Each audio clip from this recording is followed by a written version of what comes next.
এখানে কতজন আছো কর্মসূত্রে বোম্বে থাকো? কর্মসূত্রে নিজেদের রুজি রোজগারের জন্য বোম্বে থাকতে হয়, মা বাবা সংসার ছেড়ে। তাই আমরা বাড়ি ফিরে কি বুঝতে পারি? বোম্বেতে থাকলে নিশ্চয়ই হিন্দিতে কথা বলো, কিন্তু বাড়ি ফিরে আমরা বুঝতে পারি আমাদের মনটা খাঁটি বাঙালি। তাই সবাই মিলে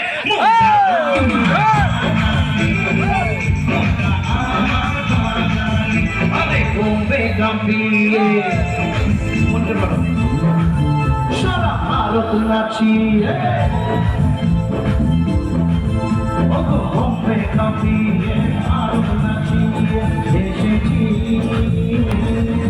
আমার বাংলাতে।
Happy